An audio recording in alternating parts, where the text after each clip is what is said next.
அடக்குமுறை கொண்டு ஏவுவாங்க, அரசு பயங்கரவாதத்தை ஏவுவாங்க. மேல்மார் சிப்காடு விஷயத்துக்கு விவசாயிகள் தொடர்ந்து போராட்டி இருக்காங்க. மேல்மார் சிப்காடு விஷயத்தில் தொடர்ந்து விவசாயி போராட்டி இருக்காங்க. அடுத்தது பார்த்தீங்கன்னா பரந்தூர் விமான நிலையத்துக்கு விவசாயி போராட்டி இருக்காங்க.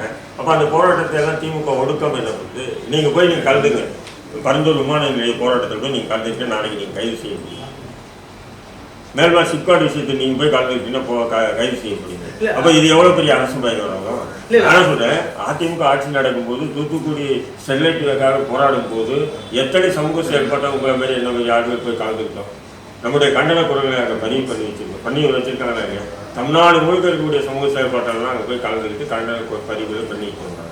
ஆனால் இன்றைக்கி திமுக ஆட்சியில் ஒருத்தன் போராடுறான், அவனுக்கு ஒரு சமூக செயல்பாட்டில் போய் ஆதரிப்பு தெரிவிக்க கூட முடியலையே.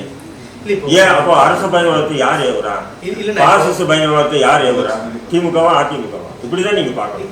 இவங்களுடைய மிகப்பெரிய அரசு பயங்கரவாதத்தை நம்ம சுமக்க முடியாது இல்லையா, அல்லது இவங்களுடைய ஊழல் என்ற அந்த அழுக்கை நாம சுமந்துட்டு சுத்தம். உங்களோட பார்வை வந்துட்டு அதை வந்து உங்களோட பார்வையை அப்படியே இங்க வந்துட்டு உள்வாங்க முடியுது. பட் இருந்தாலும் வந்து ஒரு அரசு அதோட இயந்திரம் செயல்படும் போது நிர்வாக ரீதியான சில குறைகள் எல்லா அரசாங்கத்திலும் வந்து உலக அளவில் மாநில அளவில் எல்லா இடத்துலையுமே இருக்கு. இது எல்லாத்தையும் எல்லாருமே சரி பண்ணி தான் ஒரு மக்களை ஆள வேண்டும், மக்களால் நம்ம ஆளப்பட வேண்டும், அவங்களுக்கு தேவையான எல்லா நன்மைகளும் போய் சேர வேண்டும். ஒடுக்கப்பட்ட தாழ்த்தப்பட்ட வர்க்கம் வந்துட்டு எப்பவும் வந்து தலை நிமிர்ந்து நிற்கணுன்றது தான் நம்மளோட எல்லாரோட பொதுவான பார்வையாக இருக்குது. அதை நோக்கி எல்லாரும் செயல்படுறோம்.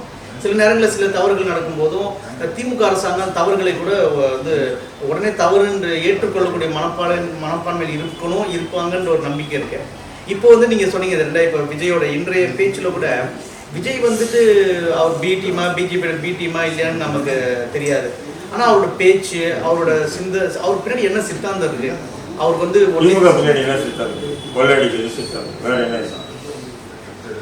இல்ல நம்ம அப்படி மட்டும் பார்க்க முடியாது. நீங்க விஜய் பின்னாடி என்ன சித்தாந்தம் இருக்குன்னா திமுக என்ன சித்தாந்தம் இருக்கு?